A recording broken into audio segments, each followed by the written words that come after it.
가족을 아주 사랑해야 되는 것은 맞는 말입니다. 우리가 미련을 갖지 않고 집착을 갖지 않으려면 이런 방법이 있는데 그것이 바로 사랑하는 것입니다. 아주 깊이 사랑해주고 할 걸 다 해줬어. 그럼 미련이 없을 거 아닙니까? 내가 내 자식을한테 해줄 걸 다 해줬어.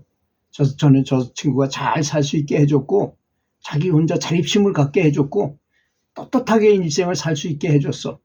또 재산도 어느 정도 물려주고 뭐 다 해줬어. 그러면 미련 남을 게 없잖아요. 항상 미련을 갖는 것이 문제인 것입니다. 그것이 집착이 남는 것이에요. 친지나 친구가 먼저 잘 대해주기를 기대한다는 것. 이게 문제이죠. 내가 자식한테 한 거는 생각 안 하고 나는 대접을 받으려고 그래요. 사람의 대인관계의 황금률이 뭡니까? 내가 해준 대로 저 사람도 나한테 대한다는 거 아니겠어요? 제가 수도 없이 많이 얘기했죠. 첫눈에 딱 보니까 저 사람 전생에 나하고 원수야. 그렇게 보여지는 사람이 있었다 그랬잖아요. 그래서 제가 기름 넣으러 가기만 하면 그 사람이 주의기를 들고 그 주의를 하는 사람이었는데 딱 보는 순간에 그렇게 느껴지더라고요. 그래서 미운 놈한테 떡 하나 더 준다는 원리에 의거해서 뭐 그렇게 표현해서 그분한테는 죄송한 말이지만 하여튼 최선을 다해서 그분한테 각별하게 대했어요. 카드 한 장을 줘도 카드를 아주 공손하게 주고 말 한마디를 해도 아주 굉장히 공손하게 하고 아주 예의 바르게 인사도 해주고 그렇게 계속 했어요. 그랬더니 그 사람이 내가 너무나 그렇게 잘 대해주니까 그 사람도 나한테 그렇게 대할 수밖에 없잖아요. 여러분 그런 경우를 많이 봤을 것입니다. 저 사람하고 나하고 사이가 굉장히 안 좋은 거 없고 기분이 아주 나쁜 괜히 아무것도 준 것이 없는데 괜히 미운 사람이 있어요. 그게 전생과 관련이 있는 것입니다. 그 사람이 퍼스트 임플레이션 첫 인상에서는 그걸 딱 알아채요. 첫 인상에서. 근데 그걸 전혀 개의치 마셔야 됩니다. 왜냐? 내가 해준 대로 저 사람도 나한테 대할 것이기 때문입니다. 저 사람이 전생에 나하고 원수였다 그래가지고 그 사람을 믿게 보고 그 사람을 왕따시키고 잘 못해주면 그 사람도 틀림없이 나에게 그렇게 대하게 몇 배로 더 대하게 돼 있어요. 그 유일한 방법은 대인관계의 가장 좋은 방법은 사랑으로 대하는 것입니다. 최선을 다해서 그 사람을 대접해 주는 것입니다. 그래서 먼저 잘 대해주기를 기대하지 말고 내가 먼저 그들에게 친절하게 대하는 것이 가장 좋은 것입니다. 그렇지 않습니까? 그래서 그런 집안의 애들은 공부도 잘하고 성공을 해요. 당연히 공부 잘하고 성공합니다. 제가 그런 책을 썼다 그랬잖아요. 그런 책을 쓰고 보니까 그 어머니들이 자식을 굉장히 존중해 줬어요. 그런 애들은 자존감이 높아가지고 공부도 열심히 하게 됩니다. 공부가 얼마나 어려워요.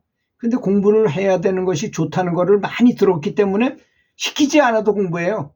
그 집은 이 집하고 전혀 달라요. 보통 집안 애들하고. 보통 집안에는 얘들아 공부해라 이렇게 말해야 되지만 그 집 애들은 공부 너무 열심히 하지 말어. 밤 새워서 하지는 말아라. 적당히 해라. 이렇게 얘기하더라고. 거꾸로 말해요. 너무 열심히 하니까 너무 몸 상할까 봐 이렇게 걱정을 할 정도입니다. 그리고 얼마나 서로 사이가 다르다는 것이 느껴지지 않습니까? 그래서 연불하는 수행자는 다른 사람이 나에게 잘해주기를 기다리는 것은 절대로 안 되는 것입니다. 그렇지 않습니까? 가족에게도 마찬가지예요. 그러면 내가 뭔가를 바라니까 실망하게 되고 울게 될 수도 있는 것입니다. 그렇지만 내가 먼저 가족들에게 잘 대해준다면 그건 거울의 법칙이잖아요. 내가 한 만큼 그분들도 나한테 하게 돼 있으니까 결과는 아주 분명하게 나타날 것입니다. 그렇잖아요? 그렇게 제가 수행을 해보니까 가족들하고 관계가 좋지 않아가지고는 수행하기가 어려워요. 굉장히 어렵습니다. 막 싸우고 나서 연불한다고 효과가 있을까요?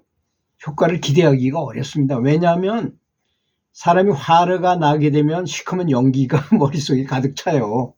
그걸 흑암의 세력이라 해서 흑암이라고 말은 이건 불경에도 나오고 성경에도 나와요. 흑암이라는 말은 뭐냐? 부정적인 생각, 좋지 않은 생각을 하게 되면 시커먼 연기 같은 호르몬이 분비되기 때문에 그게 꼭 검은 연기처럼 안개처럼 보이기 때문에 흑암이라고 말하는 것입니다. 그러니까 내가 잘 대해줘야만 그분들도 나를 잘해준다. 가족들도 나에게 잘해준다. 특히 우리 수행자는 카르마, 즉 인과를 믿지 않습니까? 우리의 행동이 좋은 결과를 가져올 것이다. 내가 참 어렵게 가족이 나한테 아내가 나한테 서운한 말을 한다 하더라도 내가 사랑으로 받아서 한 귀로 들리고 한 귀로 흩어버리고 좋게 또 아주 들은 척도 안 하고 그냥 아주 더 좋게 해준다면 그게 바로 인과의 법칙이잖아요. 저 사람은 나쁜 걸 줬지만 나는 그걸 소화시켜서 더 좋은 걸 자꾸 주기 시작하면 그것도 한두 번이지 계속 그렇게 하면 틀림없이 좋은 결과가 올 수밖에 없잖아요. 영원의 고향으로 가는 여정을 시작했잖아요. 우리는 이미 연부를 통해서 극락세계를 가겠다 하는 그런 여행을 시작한 마당에 가족이 나를 이해하지 못한다고 느낄 수 있을 거예요. 가족들이. 그렇잖아요. 저 사람은 우리하고 다르게 놀 수 있잖아요. 우리는 고기 먹고 먹으러 다니고 이거 즐기고 인생을 사는데 그 사람들이 이상한 게 아닙니다. 그렇잖아요. 처음에는 저 사람이 왜 저렇게 하나, 가족들이 내 말을 듣고 나를 따라와야 되는데 이렇게 생각했었어요. 저도. 그리고 그렇게 시도해 보니까 이게 완전히 업이 달라요. 그 가족들이 처한 상황과 나의 상황이 다르다는 것입니다. 예를 들어서 저는 수천 생을 윤회했던 사람이고 그 사람은 몇십 번 윤회한 사람이라면 아직도 경험해보고자 하는 게 너무 많잖아요. 그게 안 될 수도 있어요. 그런 사람이. 그런 것에 관심도 없고 그런 사람으로 하면 강제로 뭔가를 하라면 그게 되나요? 안 되죠. 저는 아내가 고기를 먹어요. 그래서 전 굉장히 저 아내는 기독교의 장로나 되는 사람인데 제 말을 듣겠습니까? 아무리 얘기해도 오히려 그 얘기를 너무 해가지고 거기에 귀에 덕지가 더 붙었다고 생각하고 아주 굉장히 불쾌감을 느껴요. 오히려 굉장히 덤빌려고 그러고 굉장히 강하게 자기를 방어하고 합니다. 그래서 그걸 포기했어요. 그들이 가족들이 하는 것을 그렇게 방해하거나 그러지 않습니다. 저는 그대로 참 안타깝지요. 마음은 참 안타깝지만 그래서 도반들이 가족보다 그런 의미에서는 더 귀하고 좋은 사이라고 느껴지는 것입니다.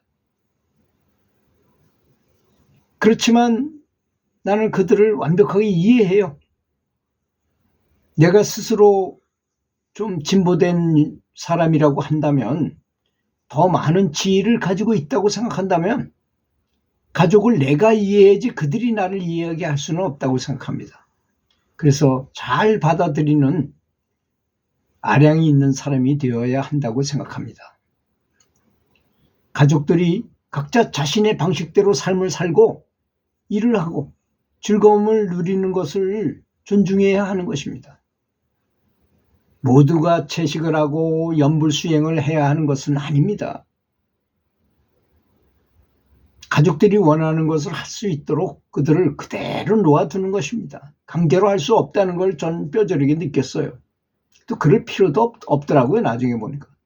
그분들도 모두 불성을 가진 부처입니다. 그들이 이 세상에 머물러 자신의 일을 하고 또 다른 훈련이나 즐거움을 느끼고자 한다면 그들을 그대로 두는 것이 좋은 것입니다. 각자 생활 방식대로 삶을 살아가는 것이 그들에게는 중요하기 때문인 것입니다. 그것도 일종의 공부잖아요. 나쁜 것도 공부요, 좋은 것도 공부고 다 경험해 봐야만 나중에 이제 때가 되면 이 삶이 허망하구나. 내가 진리를 얻어가지고 해탈해야 되겠구나라고 생각할 거 아니겠습니까? 지금 강제로 내가 한다고 시도해봤자 되지 않는다는 걸 뼈저리게 느꼈어요. 그래서 가족들과 분란이 일어나지 않게 화목하게 잘 사는 것은 굉장히 수행에도 이로운 것입니다. 들어주셔서 감사합니다.